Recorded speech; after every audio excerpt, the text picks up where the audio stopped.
예, 그 수요일날 디지털 ESG 얼라이언스가 발족이 됐고, 아까 이제 송병훈 센터장님께서 자료에 대한 자세한 내용을 좀 말씀해 주셨고요. 누빅스는 거기에 이제 플랫폼 회원사로서 참여합니다. 그래서 영광스럽게 생각하고, 오늘 이제 뭐 그런 내용들 포함해가지고 말씀드릴 예정입니다. 네, 제목은 글로벌 규제 대응을 위한 클라우드 솔루션 활용 방안으로 돼 있는데, 어떻게 보면은 ESG를 어떻게 디지털로 할 거냐 하는 방법이 들어있는 거고요. 클라우드를 하는 도구죠. 뭐 클라우드는 무조건 써야 된다 뭐 이런 개념은 아닐 거고, 하지만 클라우드를 잘 쓰면 ESG 문제 해결에 큰 도움이 된다는 거를 오늘 보실 수 있을 것 같고, 그게 이제 디지털 ESG 얼라이언스에도 큰 바탕이 될 것 같습니다. 일단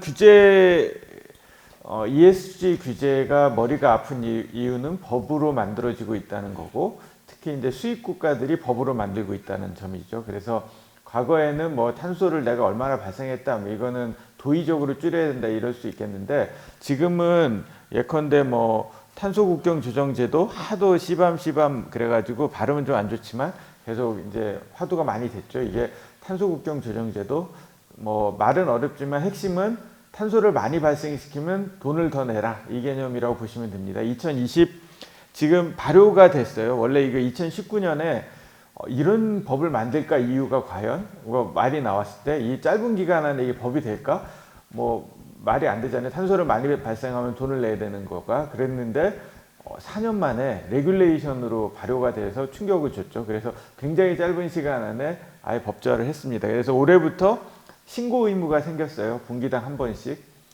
신고 의무니까 이건 대충 해도 되냐, 그게 아니고 잘못 신고하면 나중에 앞에 4년까지 다 까가지고 잘못 신고한 거 벌금을 냅니다. 그리고 또 탄소에 대한 세금 내는 건 그대로고 벌금까지 있어요. 법이라서 그렇습니다. 그러니까 제대로 신고하셔야 되고, 2025년 결과를 갖고 2026년부터 세금이 부과가 돼요. 일종의 탄소세가. 심각하죠. 그리고 이게 6개 업종만 해당한다 처음에. 그건 시범사업이라 그렇고 수입하는 모든 제품을 다 할 겁니다. 그러니까 유럽에 뭐 수출하는 제품 일부라도 부품을 공급하시거나 뭐 한다 그러면 다 영향권 안에 들어가 있어요. 그래서 시간 문제일 뿐이고 세금을 물리는 거고, 얘는 배터리 규제 같으면은 뭐 CO2를 많이 발생하면 아예 퇴출이고 뭐 이런 부분이 있습니다. 이런 법들을 막 강화시키고 미국도 만들고 있고, 우리나라는 좀 유예시킨다거나 하는 거 큰 의미 없다고 봅니다. 우리나라가 ESG를 유예시키고 하니까 세계가 다 유예시킬 거다, 이 기대를 갖는 거는 좀 무리가 있고, 우리는 수출하는 나라이기 때문에 수입 국가가 강화시키면 어쩔 수 없습니다. 다 이거는 지켜가야 되는 거고, 그래서 이게 퇴출이든 세금을 물려야 되는 상황이니까 이거를 문서로 신고를 하거나 대충 신고하는 건 말이 안 되겠죠. 그래서 전자제품 여건 뒤에 좀 더 자세히 설명을 드리겠습니다. 이게 공급망 전체적으로 디지털 시스템을 깔라는 요구도 깔려 있습니다. 핵심은 이런 제조들이 결국은 기업에 엄청난 영향을 줄 텐데 대충 신고하면 안 된다. 현재까지는 데이터베이스라고 써 있는데 그냥 시장 평균값 가지고 내가 예를 들면 뭐 포인터가 하나에 예를 드는 건데요. 뭐 CO2를 얼마 발생한다 이런 거를 데이터베이스 제공하는 서비스들이 있어요. 환경부도 그런 것도 하고 막 그러는데, 그러면 내가 뭐 100만 개 생산한다 그러면 거기에 곱하기 100만 개 해가지고 국가에도 신고하고 뭐 고객한테도 신고하고 해도 됐습니다. 그거 막 평균값을 그냥 신고하는 거죠. 지금 세상에 나오는 데이터가 대부분 그런데, 근데 그러니까 그거 가지고 퇴출시키든 세금을 물릴 수는 없으니까 실데이터로 하라는 규정들이 들어가고 있습니다. 시밤 법에도 그렇고. 실데이터의 개념은 뭐냐면 내 공장에 들어간 에너지를 정확하게 측정을 해가지고 실질적으로 제품 하나하나당 CO2 발생량을 계산해서 내라. 뭐 그건 어렵지 않은 개념이거든요. 그렇게 하려면 디지털 전환을 해야 되고 스마트 공장화를 해야 돼요. 그러니까 그거를 기본으로 깔라는 게 요구사항에 들어있고, 아니면 가장 나쁜 DB값을 써라. 그건 돈으로 메꾸라는 얘기가 들어있습니다. 일단. 그리고 공급망에 대해서 내 안에 있는 것만 열심히 측정한다고 되는 게 아니라 공급망 전체적으로 데이터를 수집하지 않으면 안 되거든요. 왜냐하면 탄소 발생을 나는 내 안에서는 열심히 나는 측정할 수 있지만 그 안에 들어간 부품도 이미 배출을 했을 거잖아요. 그것까지 다 묶어야 돼요. 그게 앞서서 계속 스콥 1, 2, 3 얘기들을 막 한 개념인데, 스콥 3의 개념인데, 나는 1차 밴드밖에 난 모르는데 2차, 3차, N차를 내가 어떻게 아냐. 거기 거 데이터를 내가 어떻게 받냐라고 예전에는 받아줬어요. 예전에 그 뭐 불량국가 원산지 추적 뭐 이런 법 만들 때는 그럼 1차 벤더 앞에 자기 앞단의 벤더만 신경 써라 뭐 이렇게 위에도 해줬는데 최근에 추세는 그걸 위해주면 이런 규제가 무의미해지니까 모르겠고 수출이나 수입업체가 다 책임이다. 공급망에 대해서는 뭐 이렇게 가고 있습니다. 그러니까 상당히 어려워지고 있죠. 일단 이거는 어쩔 수 없다라고 봅니다. 이 방향성이 있기 때문에 우리가 준비를 제대로 안 하면 어려움이 있고 이거를 사람이 한다는 건 불가능하기 때문에 EU에서도 전자제품 여건 이거는 사실 굉장히 심각한 규제의 끝판왕과 마찬가지라서 우리나라에서는 심각한데 작년까지는 그냥 뭐 좀 약간 거리가 있어요. 2026년 이후니까 좀 거리를 줬다 올해 들어와서 화두가 많이 되고 있어요. DPP 요즘 얘기를 많이 합니다. 약자로. 그게는 이제 좀 다가왔다는 얘기죠. 디지털 프로덕트 패스포트는 공급망 전체의 데이터를 디지털적으로 다 호환해 가지고 관리를 하라는 개념인데 첫 번째는 섬유, 건설기계, 배터리. 그래서 어제도 섬유의 DPP 연구회에 저도 가서 이런 디스커션 한참 했는데 섬유 쪽은 지금 일단 닥쳤죠. 그리고 배터리는 배터리 패스포트라고 해가지고 그 세 가지 업종은 2026년, 2027년부터 시작입니다. 개념은 QR코드를 찍으면 이런 게 다 뜨라는 거예요. 공급망 전체적으로 원산지 관리, 탄소 발생량, 재활용 비율, ESG, 공급망 전체적으로 아동 노동이나 이런 거 안 시켰는지 이런 거 다 추적해가지고 뜨게 하라는 얘기고 유해물질 관리. 그러니까 QR코드를 찍으면 그게 다 뜨려면 결국 공급망 전체적으로 디지털적인 인프라가 깔려가지고 다 취합이 돼야 된다는 얘기거든요. 쉽지 않은 얘기입니다. 이건 이제 뭐 그냥 이론이 아니라 배터리 패스포트에서 이미 POC를 하고 있는 거 사진들 이미 구글링에 보면 나오고 있고요. 한 47개 항목, 배터리 패스포트는 이런 항목들이 포함된 47개의 세부 항목들이 찍으면 나오도록 이렇게 하고 있습니다. 쉽지 않죠. 이걸 가지고 나중에 탄소세를 매기든 퇴출을 하든 하겠다. 뭐 이렇게 보는 거고, 이거를 이제 디지털적으로 예를 들면 솔루션을 한 회사가 아까 같이 원산지, ESG, 재활용, 뭐 공급망까지 다 포함해서 누가 관리해 주냐? 관리해 주는 소프트웨어 회사가 있기는 어렵잖아요. 그러니까 디지털 솔루션을 구축하라고 EU가 이제 만들고 열심히 지금 EU가 드라이브를 해가면서 EU가 하는 노력은 이와 같은 컨소시엄입니다. 그러니까 EU는 벌써 시작을 했다라고 봐야죠. 뭐 자기가 규제를 만드니까 이 규제에 대한 대응은 미리 이제 준비할 수 있는 거고. 근데 사실 EU보다는 우리가 더 급한데 우리는 수출을 해야 되는데 우리 입장에서는 좀 더 심각하죠. 더 빨리 해야 되는데 주변에 한번 DPP 뭐 준비하고 있다 이런 얘기 한번 들어보신 분들 계실지 모르겠습니다. 별로 없을 것 같고 한국에서는 이제 연구 공부하고 뭐 이런 단계예요. 그러니까 유럽은 이렇게 컨소시엄 얘기하고 있으니까 우리가 오히려 좀 늦다라고 볼 수가 있고요. 그래서 결국은 뭐 디지털 ESG 얼라이언스가 발족하는 것도 빨리 이런 체계를 만들자라는 측면이 있고요. 여기에 계신 많은 분들도 다 가입을 하셔야 됐다고 봅니다. 다 같이 힘을 합쳐가지고 빨리 만들어지지 않으면 저희 어려운 부분이 있습니다. 일단 공급망 데이터가 얼마나 어렵다는 걸 보여주는 데이터, 너무나 뭐 명확한 데이터라서 이건 소니가 자신의 제품의 탄소 발자국이 어떻게 되는지를, 발생량이 어떻게 되는지를 이렇게 비율로 표현한 겁니다. 스코프 1, 2, 3라는 이 용어는 GHG 프로토콜에서 정의한 거예요. 근데 뭐 개념상은 스코프 1은 내가 직접 배출하는 거니까 내가 공장에서 보일러를 떼든 뭐 용광로를 떼든 하면 내가 직접 하면은 그러니까 이산화탄소가 나올 거잖아요. 그걸 스코프 1이라고 하고, 스코프 2는 내가 간접 배출, 내 안에서. 그건 대부분 전기예요. 한전에서 이미 배출한 걸 난 전기를 쓰는 거니까. 그래서 여기서도 소니도 보면 알죠. 스코프 1은 적죠. 뭐 내가 직접 보일러를 떼든 하는 건 적으니까 대부분 전기입니다. 웬만한 공장은 다 전기가 많아 스코프 2가 많습니다. 스코프 1보다는 뭐 제철소나 이런 거 아니면은. 그래서 스코프 1, 2는 내 바운더리 아니라고 보시면 되는데, 내 바운더리 안에서 발생하는 거 아무리 해봤자 한 10에서 20%예요. 근데 이거는 어떤 회사도 확실하게 얘기를 못하는 게, 스코프 3는 내 바운더리 밖이라서 내 공급망, 내 고객까지 다 포함한 게 스코프 3입니다. 거기서 발생하는 거. 그러니까 솔직히 어느 회사가 내 공급망에서 발생한 CO2를 다 측정해서 내 비중이 얼마인지를 제대로 측정한 회사가 있을까라고 치면 레퍼런스 찾기가 쉽지가 않은데 소니가 한 거죠. 그래서 소니는 스코프 1, 2는 한 일부, 그다음에 나머지는 다 스코프 3다라고 얘기를 한 겁니다. 이게 정상이에요. 왜냐하면 나는 뭐 내가 조립하는 거 일부 나왔을 거고 대부분 다 수입한 공급받은 부품에서도 이미 다 발생한 것들이니까 다 취합하면 그게 더 많은 거는 사실인데 국내에 이제 이런 스콥 1, 2, 3를 공시하는 회사가 많지는 않은데 대기업만 하는 거죠. 그 중에 대기업 중에 하나 뭐 구글링 하면 나오는 거지만 거기 보면 스콥 1, 2, 3를 이렇게 신고를 한 거죠.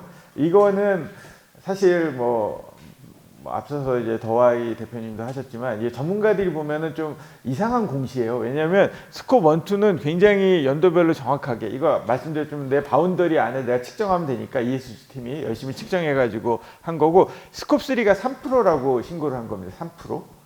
이 얘기는 뭐냐면 내 제품은 내가 97%를 배출하고 나의 공급망 기업들은 배출하는 게 없어요. 내가 환경을 다 악화시키는 건 나예요. 이게 엘사니까 마시는 그 대기업일 텐데 그러니까 이런 거를 공시를 한 거죠. 퍼블릭하게. 이거 되게 신기한 얘기죠. 사실은 이거는 어떤 의미냐면 공급망 기업의 데이터를 내가 수집을 못한다는 문제고 물론 공급망 기업들이 측정해가지고 데이터를 줘야 되는데 그거를 잘 관리도 못하는 거고 그래서 받은 데이터가 이 정도밖에 안 된다는 거지 이 데이터가 맞다라고 할 수가 없어요. 이 데이터는 신고한과 동시에 뭐 소니랑 비교해보면 뭐 부실 혹은 사기죠. 그러니까 스콥 1, 2 한 요 정도만 신고하면서 내가 다 신고하는 것처럼 속이는 거니까 바로 EU 규제 당국에 걸릴 수밖에 없습니다. 그러니까 지금 현재는 대기업조차 이런 상황이다.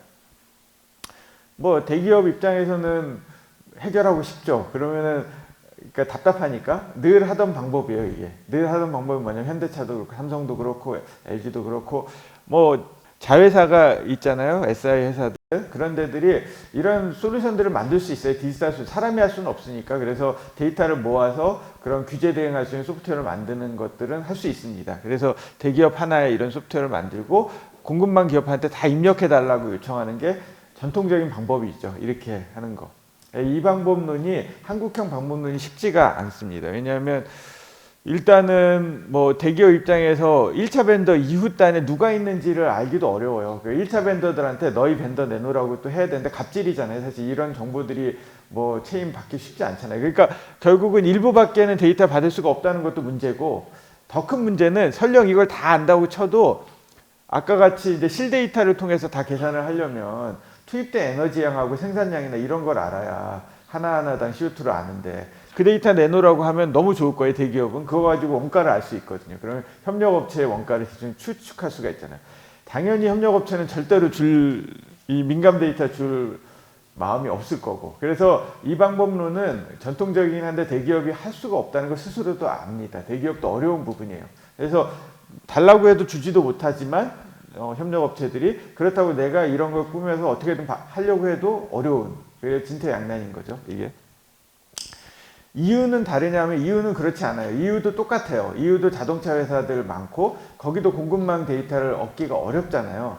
그러니까 이 메커니즘은 똑같거든요. 그럼 이유는 규제를 만들고 자기는 하지도 못할 규제를 만들 수 있냐? 당연히 아니라서 앞서 이유가 GPP 미리 준비하듯이 이 CBAM 규제 전에 2019년부터 이미 그런 고민을 했어요. 공급망 전체적으로 EU에서는 데이터 스페이스라는 이름을 쓰는데 데이터를 주고받아야 될 어떤 그 산업군 안에서 자유롭게 데이터를 주고받아야 된다. 그래야 협력업체 데이터들이 모이고 규제 대응 데이터가 나온다. 뭐 이런 걸 알고 있었고 그래서 만든 게 이제 가이아 X부터 시작한 거죠. 거기서 시작해서 표준 기술을 만들었어요. 뒤에 설명을 드리려도 EDC나 AS 같은 표준 기술을 좀 만들었고 그 표준 기술을 가지고 표준 기술의 의미는 뭐냐면 어떤 영어와 같은 공용어를 만든 거라고 보시면 돼요. 기술은 디지털 기술 세상에 너무나 많은데 그냥 딱 우리가 서로 소통할 수 있는 하나의 공용어를 만들자. 그 EU의 전략이에요. 그걸 만들고 그 다음에 실증을 해봐야 되잖아요. 그 산업군에 하나 정해서 그게 카타나 X입니다. 2021년부터. 그러니까 체계적으로 준비를 했어요. 그리고 카타나 X에서 뭘 하겠다고 10가지 응용을 얘기한 거에 보면 첫 번째가 CO2, ESG 모니터링. 재활용 이거 딱 보는 순간 딱 이쪽에서 규제를 만들기 전에 자동차 산업을 먼저 준비하고 있구나 이걸 느끼게 되는 거거든요. 그러니까 자동차 현대차가 안심할 수 없는 게 만약에 유럽에서 이게 다 준비가 끝나면 또 법에 아까 시밤이든 뭐 대상에 자동차 넣을 겁니다. 그러니까 이유는 자기네 준비해놓고 남 때리고 뭐 이거는 상당히 심각한 건데 일단 자동차 가장 중요한 자동차에 자기네는 미리 준비하고 있다 이렇게 보시면 될 것 같고 디지털 기술을 하고 있는 거예요. 그래서 저희가 디지털 ESG 얼라이언스를 만든 거긴 하지만 어쨌든 이유는 디지털로 안 하면 안 되니까 거기서 만든 핵심이 이런 그림이에요. 그 카테나 X에서 탄소 발자국을 폭스바겐이 수집을 하는, 여기 폭스바겐이고요. 협력업체들이 쭉 1차 벤더, N차 벤더, N 플러스 1차 벤더 뭐 이렇게 공급망이 쭉 있다라고 하는 겁니다. 그거를 이제 카테나 X에 자기는 실증을 하는 건데, 폭스바겐이 자동차를 만들 때 탄소가 얼마 발생하는지를 데이터를 이렇게 받는다. 각각의 기업한테. 부품을 범퍼, 와이퍼 이렇게 막 더 전달하면 그때 만들 때 어떤 탄소가 얼마 배출되는지 결과만 전달하면 돼요. 그러면 여기가 그걸 합치면 돼요. 자동차 한 대가 얼마인지. 뭐 그런 POC를 한 파일럿 프로젝트를 한 겁니다. 이게 좋은 점은 민감 데이터 주지 말아라. 각자 계산해라. 이겁니다. 카테나는. 그러니까 니네가 각자 계산해서 예를 들면 와이퍼를 납품하면서 와이퍼가 100kg의 이산화탄소를 배출했어. 그럼 100이라는 숫자만 넘겨주면 돼요. 그러면 이거는 자동차 계산할 때 더하면 되는 거니까. 그렇죠? 그래서 협력업체도 민감 데이터 유출 없이 가도 된다. 이게 유럽의 사상이고, 대신에 그런 데이터들을 주고받을 때 사람이 이메일로 주거나 이거 너무 복잡하고 말이 안 돼서 디지털로 서로 주고받는 체계를 만든 게 이 녹색의 EDC라는 표준 기술입니다. 가이아 X부터 해서 EU가 만들어 놓은 어떤 영어와 같은 표준어라고 말씀드렸는데, 그 표준 기술이 데이터를 주고받는 약속의 표준이 EDC라는 겁니다. 들어보신 분들도 계실지 모르겠는데 카테나 팀이 이제 글로벌하게 가면서 요즘 한국의 부품업체한테도 EDC로 보내 뭐 이런 얘기들이 이제 나오고 있습니다. EDC를 이제 공용의 어떤 표준 디지털 기술로 보이면 되고, EDC를 꽂으면 서로 간에 주고받는 약속은 돼요. 양쪽이 다 있어야 돼. EDC가 한쪽만 있으면 안 되는 거고. 그러면 이제 예를 들면 인프라가 클라우드에 있든 아니면 뭐 전산실에 있든 상관없이 디지털 정보를 보낼 때는 이 약속만 서로 꽂으면 된다. 이게 이제 EU가 정한 거고, 데이터는 주고받을 수 있는데, 그러면 이 데이터가 어떤 의미인지 회사마다 다 의미가 다를 수 있잖아요. 저장해 놓은 게 뭐 단위도 다를 수 있고 뭐 여러 가지 다를 수 있잖아요. 그걸 이해하게 만드는 기술이 필요한데, 그게 그 AAS라고 많이 들어보셨는지 모르겠는데 메타 기술인데, 그 데이터를 이해하게 만드는 기술은 무수히 많거든요. EU가 그것도 표준이 필요해요. 그래서 EU가 표준을 밀고 있는 게 AAS입니다. 그래서 디지털 표준, 디지털 트윈 기술로 써 있지만, 이 기술 하나하고 EDC만 있으면 데이터를 주고받을 수 있고 이해할 수가 있어요. 그러면 모든 회사가 그걸 꽂고 있으면 데이터를 자유롭게 주고받아서 취합할 수 있다. 뭐 이게 이제 카테나 X의, 그러니까 물론 EU의 방향이었고 그걸 카테나 X에 실증을 한 거죠. 그래서 카테나 X 그림이 이렇게 나온 겁니다. 뭐 이해되셨으리라고. 굉장히 중요한 그림이고, 이걸 통해 가지고 카테나 폭스바겐이 신고를 하고 나니까 너무 좋은 거죠. 그리고 만약에 각자 계산 힘들면 이 소프트웨어도 회사들 많이 들어있어요. SAP, 지멘스, 뭐 IBM 이런 회사들이 소프트웨어를 제공해 주면 이 소프트웨어를 통해서 계산해서 또 EDC로 보내라. 뭐 이런 개념. 다 EDC가 꽂혀져 있잖아요. 그래서 이런 거를 성공적으로 POC를 했고, 그러고 나니까 올해부터는 글로벌하게 뭐 한국도 이렇게 보내라. 뭐 이런 얘기들이 나온다. 이렇게 이해하시면 될 것 같습니다. 문제는 이게 되게 어려워요. 일단 유럽이면 무조건 잘할 거고, 뭐 물론 판은 잘 깔아놨는데 그건 아니다. 그래서 우리가 디지털 ESG 얼라이언스에 좀 더 이 기반에서 발전시키자라는 개념이 있는 건데, 카테나도 약간 숙제가 있는 게 이걸 자유롭게 분권으로 놔두니까 복잡하죠. 일단 각자 회사들이 꽂는다는 게 돈 1,000만 원 내야 되거든요. 카테나 팀에. 그러니까 부품업체 입장에서는 좀 힘들죠. 돈도 들어가고, 들어간다 하더라도 디지털 기술이 없는데 이걸 또 막 회사에 설치하고 보내고, 이게 피곤한 일이잖아요. 이게 독일의 고객만 위해서. 현대차는 또 다른 걸 원하는데 뭐 이러면은 힘든 일인데, 그거 하나가 있지만 또 더 문제는 각자 계산해서 보내는 민감 정보를 안 유출해 두는 건 좋은데, 계산이 틀리면 어떻게 되냐, 뭐 속이면 어떻게 되냐, 이런 문제가 있죠. 그러면 자동차 값이 틀려지잖아요. 탄소가 누가 하나 틀린 값을 주면. 그래서 제3자 인증을 또 다 받아야 돼요. 예, 폭스바겐은 그걸 요구할 수밖에 없어요. 현대차도 만약 한다면 요구할 수밖에 없어요. 네가 준 값이 맞다는 걸 보증서를 받아와라. 뭐 이런 거고, 그걸 해주는 업체가 있어요. TV 수드나 TV 노르트나 뭐 로이드나 뭐 이런 데들이 그 일을 하는데, 문제는 자동차 한 대를 하기 위해서 2만 군데를 다니면서 그걸 해야 된다. 이건 말이 안 되거든요. 그래서 데이터를 어떻게 맞다라고 보증할 거냐도 숙제예요. 그런 관점에서 일단 저희가 이제 뭐 디지털 ESG 얼라이언스 관점에서 뭐 저희가 플랫폼 업체로 들어갈 수 있었던 거는, 저희가 VCPX라는 어떤 플랫폼을 좀 편하게 만든 플랫폼을 일단 먼저 선점했다, 이렇게 보시면 될 것 같고, 저희 생각은 이렇게 회사들마다 뭐 공통의 기술을 다 깔고 할 필요 없이 그건 플랫폼으로 인프라로 하고, 그리고 또 구독형 소프트웨어 요즘 대세인데, 기업들이 각자 뭐 소프트웨어를 만들고 막 돈 들여서 구축하고 이거 옛날 방식이고 그냥 만들어진 소프트웨어를 구독료만 내고 구독하는 게 훨씬 낫다. 뭐 요즘 개인들도 오피스 365 구독하시잖아요. 뭐저 파워포인트나 이런 거 CD로 설치하시는 분 없거든요. 요즘은 다 8,000원 내면 다 아주 새로운 버전으로 맨날 쓸 수 있는 그런 거 쓰는 것처럼 기업도 ERP, MES 뭐 다 전산실을 구축하는 걸로 아시는데 요즘 대세는 점점 그냥 구독형 소프트웨어를 써가지고 한 달에 뭐 몇십만 원, 몇백만 원 내고 쓰는 게 싸다. 몇 억씩 내고 몇 년에 한 번씩 다 가는 것보다. 뭐 이게 요즘 대세긴 합니다. 그래서 규제도 그런 구독형 소프트웨어 SaaS라고 표현하는데 그런 소프트웨어 생태계를 갖춰놓으면 기업이 훨씬 편하게 접근할 거다. 규제 대응을 내가 혼자 힘들지. 그래서 설치할 필요도 없고 계산할 필요도 없고 그다음에 고객하고 공급기업 간에 서로 데이터를 주고받으려고 서로 연동하고 애쓸 필요 없고 뭐 이런 개념입니다. 이런 그림인데 데이터가 흘러갈 수 있는 길을 클라우드 위에 있습니다. 뭐 이 클라우드는 아마존, 마이크로소프트, KT, 네이버 어디든 상관없는 건데 그 위에 저희가 깔아놓은 게 이런 데이터가 흘러가는 길인데 EDC, AAS 뭐 이런 게 써 있는 거 보시면 짐작하시겠지만 유럽하고 다 호환이 되는 거라고 보시면 되고 똑같다고 보시면 됩니다. 그거를 아예 서비스로 이렇게 묶어 놓은 거고 그 위에 저희 파트너 소프트웨어들이 뒤에 설명드리기도 C720 저 옆에 가면 전시가 되어 있습니다. 나중에 끝나신 다음에 한번 들르시면 파트너 소프트웨어들이 한 뭐 수십 개 되는데 현재 그 수십 개 업체들이 LCA라고 탄소 추적하는 걸 하기도 하고 뭐 ESG를 하기도 하고 앞단에 설명드린 디지털 프로덕트 패스포트를 미리 개발하기도 하고 이런 파트너들 저희 위해서 만들고 계시고 그 소프트웨어들의 요구사항은 저희랑 이게 묶여 있어요. 이렇게 묶여서 만드는 게 저희 플랫폼 생태계입니다. 이 묶인 게 뭐냐면 테넌트라고 써있으니까 각각의 고객이라고 보면 돼요. 그래서 고객이 OEM부터 시작해서 협력업체들은 아까 카테나는 각자 뭐 EDC, AS 써서 서로 주고받다면 이런 복잡한 그림이었잖아요. 이 소프트웨어를 그냥 구독하면 돼요. 그러면 자기의 로 데이터를 올리면 얘가 알아서 CO2로 계산도 해주고 다 관리도 해야 돼요. 자기 방에서. 그러다가 이 OEM 업체가 뭐 스콥 3 데이터가 필요해. 그러면 그 데이터들이 각 방에서 이렇게 모여집니다. 과정은 카테나랑 똑같아요.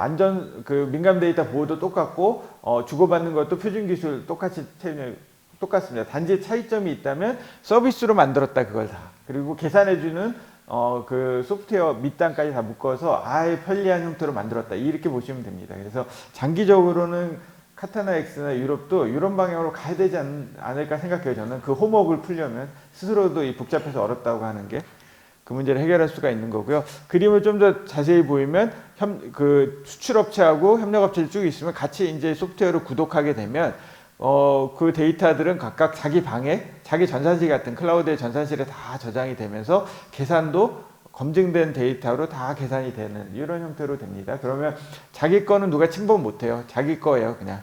그리고 다 보다가 만약에 협력업체 데이터가 필요하면 요청하면 소프트웨어 안에서 다 이렇게 모여진다. 뭐 이런 컨셉으로 보시면 됩니다. 그래서 스콥 3까지 대응할 수 있고 쉽게 단순하게 구독형으로 설치할 필요도 없이 그러니까 앞선 그림이라고 보시면 될 것 같고 이 그림 안에 저희 파트너사들이 이렇게 늘어나고 있어요. 작년 3월에 14개 소프트웨어에서 지금 50개 가까이 되는 업체들이 저희 파트너 데이나 이렇게 풀로 오고 그 중에 일부가 저희랑 같이 이제 C720 부스에서 지금 전시를 하고 있는 거고요.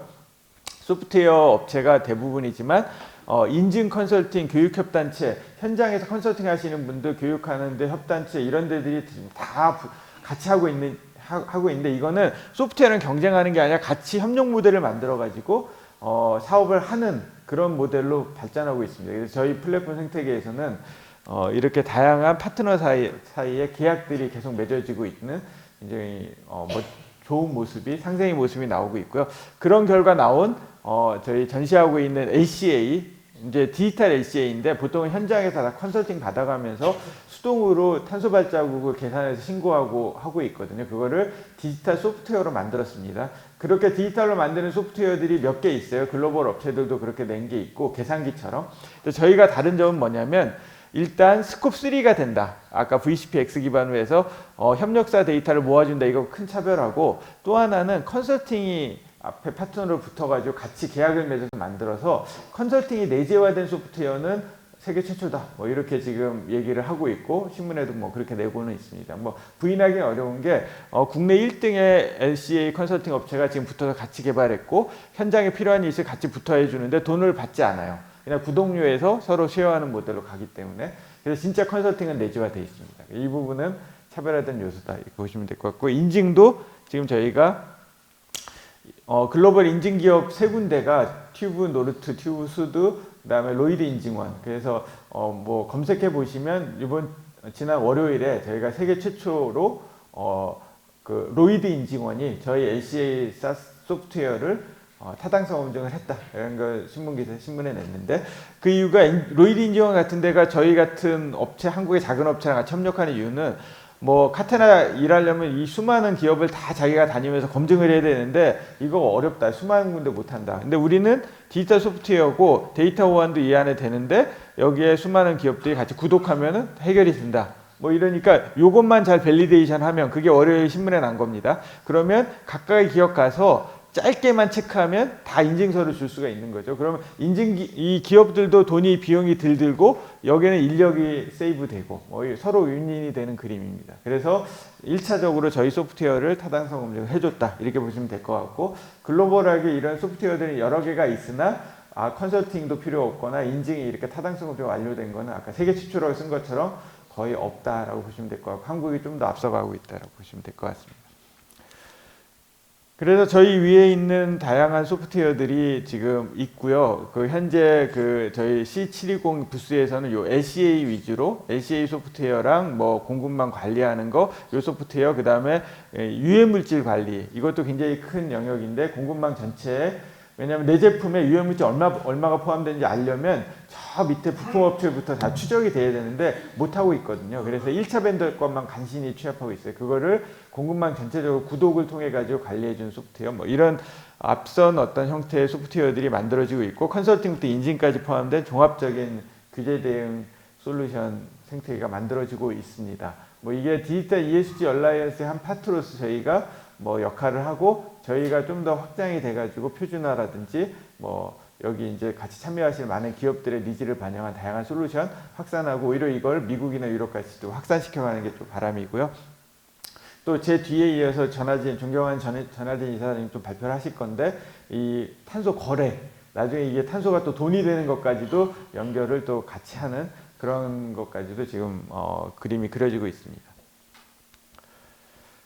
저희가 이제 DPP 전자제품 여건이라는 거를 아까 서두에서 이유는 먼저 컨소시엄도 하고 빨리 하고 있다라고 하는데 저는 이유의 접근법 컨소시엄을 통해서 하는 거 쉽지 않습니다. 소프트웨어 회사들 30개 모여가지고 서로 묶어가지고 한다 오래 걸릴 일이거든요. 이제 연구 시작한 거랑 마찬가지예요. 근데 VCPX는 아까 데이터가 흘러가는 길 위에 소프트웨어들이 다 호환되게 묶여 있다고 말씀드렸기 때문에 저희 위에 있는 소프트웨어들은 데이터 호환이 돼요. 이게 굉장히 큰 차별화 포인트입니다. 근데 저희 위에 이미 이 전자제품 여건에 해당하는 탄소 추적, ESG 추적, 재활용 추적 뭐 이런 것들이 이미 각각 만들어지고 있기 때문에 이런 소프트웨어들을 통합한 어떤 슈퍼앱을 통해 가지고 DPP 대응은 가능할 거다. 그래서 DPP 대응할 수 있는 여러 가지 안들이 이제 앞으로 나오긴 할 건데 일단 VCPX 혹은 디지털 ESG 얼라이언스 측면에서 저희가 조금 더 차별화된 거를 뭐 글로벌하게 먼저 만들어낼 수도 있을 것 같다는 기대는 듭니다. 그 일을 뭐 다 같이 얼라이언스 차원에서 함께 만들어가면 굉장히 좋을 것 같습니다. 이것만 더 추가하면 저희가 거기에 플랫폼을 담당하고 있고요. 지난주 월요일에 최초의 뭐 로이드 인증원에 제3자 검증을 받은 세계 첫 사례가 됐다. 뭐 한국 소프트웨어도 세계 첫 뭐 이런 얘기 할 수 있다. 이거는 저는 자랑스러운 일인데 뭐 규제 분야에서 저희가 그렇게 하고 있다라고 보시면 될 것 같습니다. 요약하면 일단은 환경 규제의 핵심은 결국 실데이터 기반 측정해가 정확하게 그리고 공급망까지 다 포함해서 하나를 강화되고 있는 건 맞고요. 그거를 대응할 수 있는 뭐 유럽의 여러 가지 체계들을 좀 받아서 저희는 더 편리하게 클라우드 기반의 구독형 소프트웨어를 해결하자라는 VCPX가 있는 거고 그 소프트웨어는 컨설팅 업체나 인증 업체까지 포함해서 컨설팅부터 인증까지 연계되는 솔루션이 되고 있고요. 결국 이 관점에서 VCPX 혹은 향후의 디지털 ESG 얼라이언스에서 만들 어떤 표준들이 전자제품 여건이나 미래에 최적화된 플랫폼이 될 거라고 기대를 하고 있습니다. 그래서 저희가 디지털 ESG 얼라이언스 플랫폼 멤버인데 듣고 계신 많은 분들도 이제 회원으로 다 참여하시고 같이 새를 키워서 이 솔루션도 만들고 적용도 빨리 하고 혹은 글로벌로도 영향력을 끼쳐가면 좋을 것 같습니다. 솔루션이 필요하신 분들은 연락 주셔도 되고, 만약에 솔루션 개발하는 파트너들 혹은 컨설팅 업체 있으시거나 이런 분들은 언제든 저희 파트너 풀에 들어오셔가지고 저희 소프트웨어 업체랑 연합해서 사업 모델을 만들 수도 있고 혹은 소프트웨어를 만드실 수도 있고 여러 가지 모델이 가능합니다. 그래서 저희 컨택으로 연락 주시면 저희 이제 플랫폼 파트너 풀에서 같이 협의해 가실 수 있을 것 같습니다. 네, 긴 시간 들어주셔서 감사합니다.